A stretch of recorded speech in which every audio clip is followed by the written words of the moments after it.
Good afternoon, Gabrielino. Let's try that one more time. Good afternoon, Gabrielino. Thank you. Well, over the next 10 minutes or so, I'm going to share with you a little bit about my life and some of the trials and tribulations along the way. And hopefully I can spend the majority of the time talking about my kids, and hopefully you'll see why. So, when they asked me to present this about a week ago, about kind of the unexpected things that occurred in your life, I said, oh, okay, I think I can do that. And so, as all of you know, some of us are a little bit more organized than others, and looking at that, I said, oh, that's not too bad. And all of us, and all of you know that in life we come with certain types of personalities, right? Type A, B, C. So those who know me well know that a little bit more of type what? A. And so things have to be planned, and planned well and far in advance.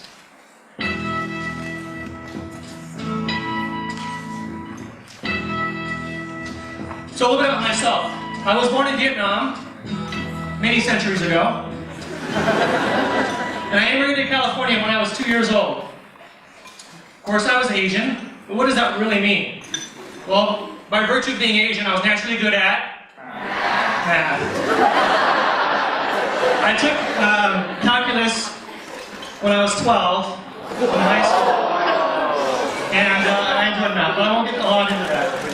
And of course, being Asian, my careers were limited, right? I could either go into medicine or engineering. I was salutatorian at my high school. We had just under 700 students, so I was ranked number 2. I know, I still remember fondly my 11th grade junior class in honors English and that B+ in third quarter. But other than that, it was a good high school experience. And so it came time for college, and my upbringing wasn't one where we were independently wealthy, so I had to make some choices about where I wanted to go to college. And I knew I wanted to go into engineering.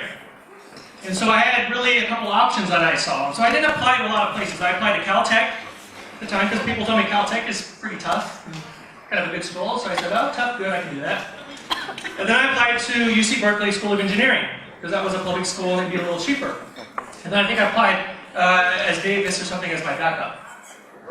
And so I got into all 3 schools, but Caltech did not provide enough scholarship for me. At least I didn't feel it provided enough scholarship. And so I chose UC Berkeley. And I thought Berkeley would be like this, but it turned out more like this, and a little bit like this. And coming from a small rural town of 30,000 people, going to UC Berkeley and experiencing Telegraph Avenue, if you haven't been there, is an experience.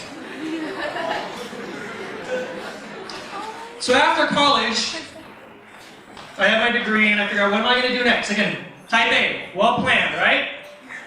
Get a job, of course, get married, have kids, exactly, just like that. And so I married shortly after college, and have 2 wonderful stepchildren. And so I just add some water and there you go. Family, kids, instant family. Just as I planned it. And I want you to know, I was a perfect parent up until that point. And I did lots of reading, because now I have kids and I have to make sure I raise them right. And so I go to my source for all great books, How to Raise Children. Because as all parents do, and as your parents deal with raising you, I'm sure they want you to be just like them, right? And they want you to be well and succeed. And that was important for me as well in my life. And so we raised them, and they were busy, as many of you are, each and every day of your entire life. And so they were raised, again, as Asians, which I say at least as such. My teen son reminds me, I remember one time for dinner, there was a conversation that he says, Dad, we're Asians. I said, okay. He goes, no, you're not listening. We're Asians. We're not Bijans or Cesians or Dijans. We're Asians. conversation after looking at some of his grades, which were less than stellar. And so, again, they were academically interesting children. The teen son, who's 19 now, was always kind of bored with school. For those of you who may be familiar, it was very academically unchallenging for him. And so, early on we made the, naive choice to promote him. So he advanced 2 grades early on. He went from preschool to 2nd grade. And academically it was fine. Things came easy. He read very early on, and math came easy, perhaps a little too easy. And so that occurred, and our daughter subsequently was advanced 1 grade, primarily because if not, they would have been in the same classes together, and that was definitely a no-no. Brother and sister not in class together, and so she was promoted, and it produced a very interesting academic experience for them. I'll explain a little bit more why later, as you can imagine. They were involved in the martial arts. As you can see here, these are some of the experiences that they had growing up. Involved in music. The son played saxophone, soprano, and alto, and our daughter she was a flautist and played tenor sax in high school. And they were involved in sports. As parents, we felt that they needed to be well-rounded, of course, right? You got to do more than just academics. And so they played a variety of sports, from tennis to swimming to diving to wrestling to cross country, and then soccer. I would say soccer was the primary sport. So that was our son there. I don't know why he's doing some of that, but bear with me. So this is our son when he was probably about 9 years old, with regards to some of the sports he did. Just a quick caveat on sports. So as parents, it couldn't be just any sport that they chose to do, right? It had to be something where they could go somewhere with.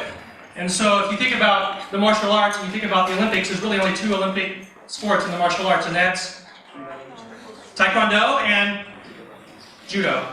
Right? Of course wrestling, but Taekwondo and Judo in terms of the martial arts. And so Taekwondo is easily accessible for us where we lived, and he performed Taekwondo throughout his early career. This was age 9. At this point he was what we call second Poom, which is equivalent to second black belt as adults. And so definitely they were busy.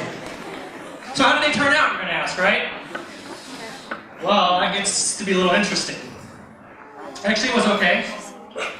This is my daughter at graduation, but of course, let me go back a little bit and talk a little bit about what happened along the way from the age of 9 to life. So, of course, I'm thinking my parenting books, and I need to figure out to get this right because they're starting to become more challenging.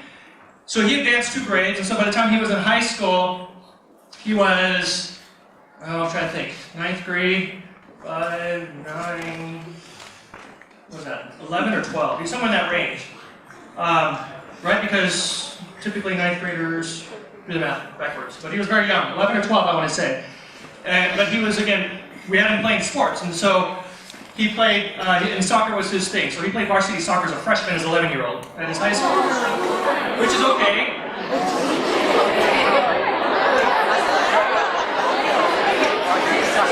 But there are some girls who also come out to watch these games, older girls. And they're watching this little 11-year-old out there doing whatever he was doing out there on the field. And next thing you know, he tells us he has a girlfriend.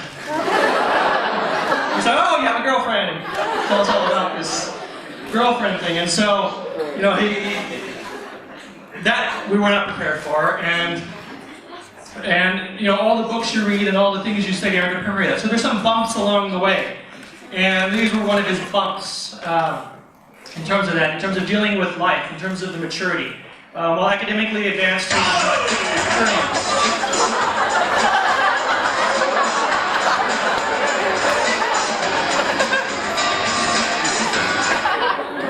so come about 11th grade, I'm going to ask you what these have in common. Water tower, leaf. And of course they both get you high. And so our naturally intelligent son says, well, what if we combine them? So one night at about 3 in the morning, of course he can't do this alone, he's got to have an accomplice. They decide they're going to do this on top of a water tower. I don't know how. was not something that I necessarily engaged in, again, because for me life was well planned. This was not the plan. And so let me tell you a little bit about the school that they attended in high school. This is Torrey Pines High School.